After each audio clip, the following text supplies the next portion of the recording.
Picture a 62-year-old named Linda. She's sitting at her kitchen table with her laptop open to her retirement account, and she's doing the math for probably the 10th time this month, hoping the number changes if she just looks at it differently. It doesn't. She's got $84,000 saved. She's worked for almost 40 years. And using the math financial advisors actually use, that $84,000 translates into about $280 a month in retirement income. $280. That's not a retirement plan. That's barely enough to cover her electric bill. And here's the part that should terrify you. Linda isn't some outlier who gambled her savings away in Vegas. Linda is completely average. The median retirement account balance in America right now is under $100,000, which means if you lined up 10 people heading into retirement, more than half of them are looking at a version of Linda's kitchen table moment. So what's going on here? Are people just bad with money? Are they lazy, irresponsible, buying too many lattes? Honestly, no. What's actually happening is way more interesting and way more fixable than people are bad at saving. It's a math problem, a timing problem. And once you see how it actually works, you'll understand exactly why some people end up like Linda and others end up completely fine, even on similar incomes. My name is David, and I spend way too much time thinking about money and why smart, hardworking people keep ending up in the same financial trap without ever seeing it coming. If you want to understand exactly which group you're currently heading toward, and more importantly, how to change that trajectory starting today, hit subscribe. Because by the end of this video, you'll know precisely where the line is between comfortable retirement and working until you die, and which side of it you're actually on. Let's start with the number that should make everyone uncomfortable. $100,000 sounds like a lot of money. It's a milestone people throw parties for. But run it through the math retirement planners actually use, and it falls apart instantly. The standard guideline is the 4% rule. You withdraw about 4% of your retirement savings each year, and theoretically, your money lasts 30 years. $100,000 at 4% gives you $4,000 a year. That's $333 a month, not $3,000, not $1,000. $333. You could not pay rent on a studio apartment with that, let alone live on it. And remember, this is the median. Half the people retiring in America right now have less than this. So when we say most people retire with less than $100,000, we're not saying most people retire a little short. We're saying most people retire with what amounts to a rounding error compared to what they actually need. And then they spend the next 20 or 30 years trying to stretch that rounding error into an actual life. So how does this happen to smart people? Let's talk about the first culprit, and it's the one nobody wants to admit: starting late. Here's the uncomfortable math. If you invest $200 a month starting at age 25, earning an average 8% return, you'll have around $622,000 by age 65. Take that exact same $200 a month, same return, but start at 35 instead. You end up with about $272,000. Same monthly amount, same effort, just 10 years later, and you lost more than half the outcome. Wait until 45 to start, and that same $200 a month only grows to about $112,000, which puts you right back in Linda's neighborhood. That's not a small gap. That's the difference between actually retiring and working until you're physically unable to. 10 years of delay doesn't cost you 10 years of contributions. It costs you decades of compounding you can never get back, because compounding needs time more than it needs money. And time is the one thing you cannot buy back later, no matter how much you earn. The second culprit is the one that makes me want to scream into a pillow every time I see it: leaving employer match money on the table. If your company offers to match your 401k contributions and you're not contributing enough to get the full match, you are quite literally declining free money. Let's say your employer matches 50 cents on every dollar, up to 6% of your salary, and you make $55,000 a year. Contributing that 6%, about $275 a month, gets you an automatic $137 match every single month. That's an instant 50% return before your investments even grow a single dollar. Nothing else in personal finance guarantees that. Not real estate, not crypto, not your cousin's sure thing stock tip.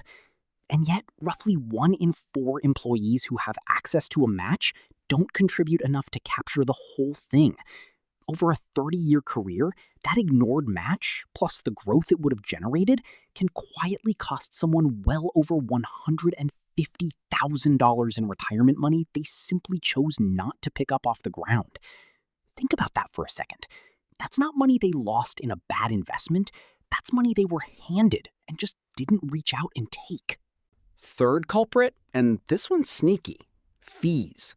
High-fee mutual funds, actively managed funds charging 1% to 2% a year versus low-cost index funds charging a fraction of that. On paper, 1.5% doesn't sound like much. It sounds like the kind of number you'd shrug off. But over 30 years, on a $300,000 balance, that fee difference can eat over $100,000 in returns. You're not losing that money to bad markets. You're losing it to fees you probably never noticed because nobody sends you a bill that says, thanks for the $100,000. It just quietly disappears, 0.1% at a time, buried inside a fund fact sheet you've never opened. Fourth culprit, lifestyle inflation. This is the one that hits people who are actually doing well on paper. You get a raise, and instead of increasing your retirement contribution, your car payment gets a little nicer. Your apartment gets a little bigger. Dinners out get a little more frequent. Your income goes up, but your gap between income and expenses stays exactly the same, or shrinks, which means the money that should have been funding your future self just quietly evaporates into a slightly nicer version of your current life. I'm not saying never enjoy a raise. I'm saying if 100% of every raise goes to lifestyle and 0% goes to your future, you're running in place while telling yourself you're getting ahead. And the frustrating part is that this group often looks the most financially successful from the outside. Nice car, nice apartment, nice vacations. Meanwhile, their retirement account looks almost identical to someone earning half as much. And then there's the fifth culprit, which is really more of a myth. Social Security is going to save you. The average Social Security benefit right now is around $1,900 a month. That's something, but it was never designed to be your entire retirement plan. It was designed to be one leg of a three-legged stool, alongside employer retirement plans and personal savings. If you're planning to live on Social Security alone, you're planning to build a stool with one leg, and stools with one leg don't hold anyone up for very long. And even that $1,900 assumes the program continues paying full benefits, which is its own separate conversation nobody in Washington seems eager to have, honestly. There's actually a sixth culprit that rarely gets mentioned, and it's healthcare costs blindsiding people who thought they had this figured out.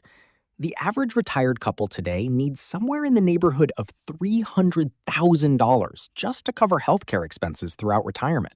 And that number isn't optional or avoidable the way a vacation or a new car is.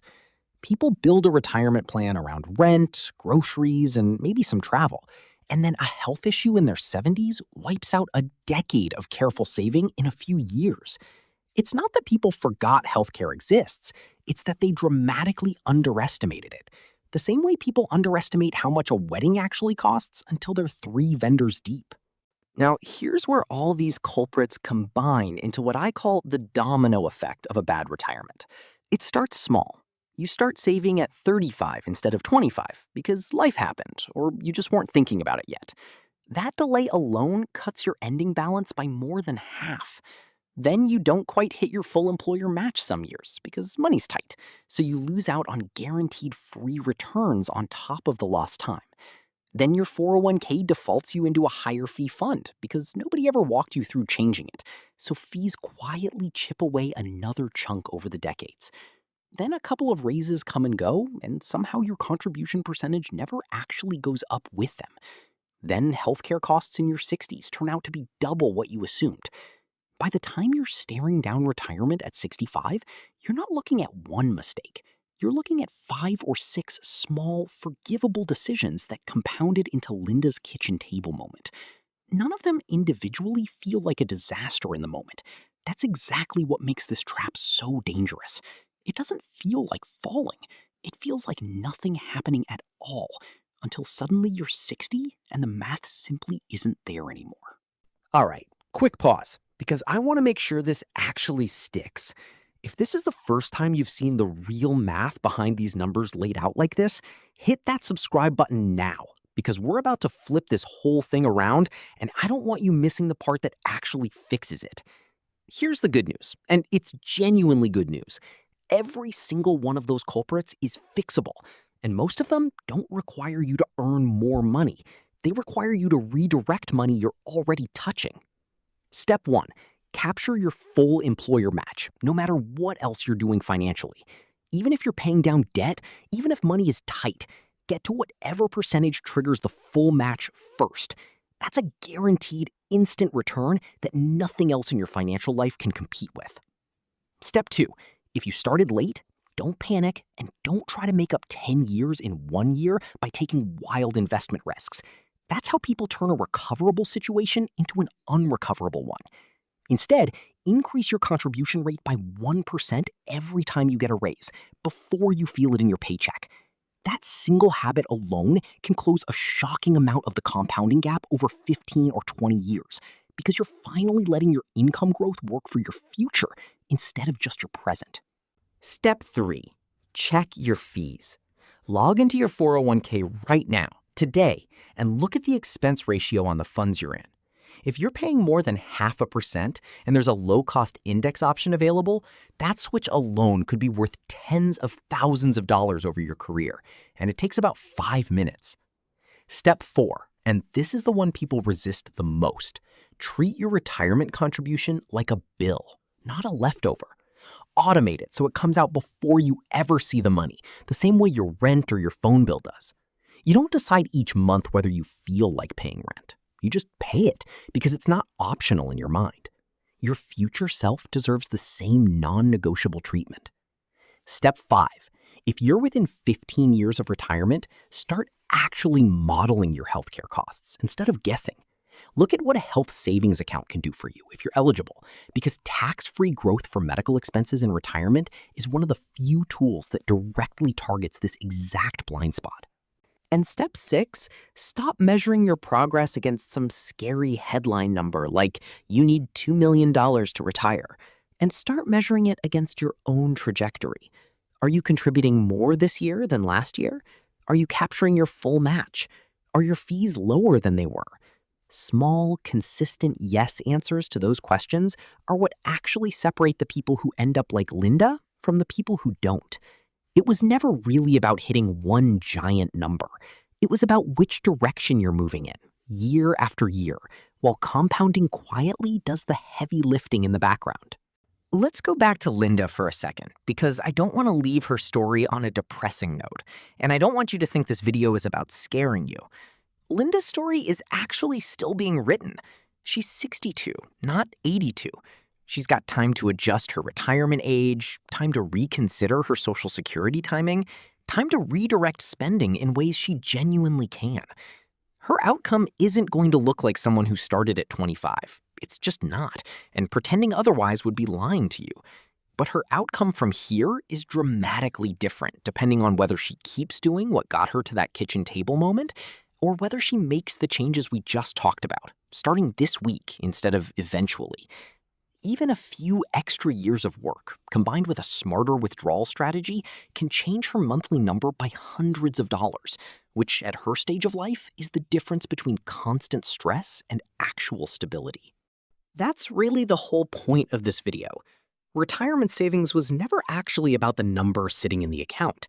It's about the choices you make, on repeat, for decades, often without even noticing you're making them.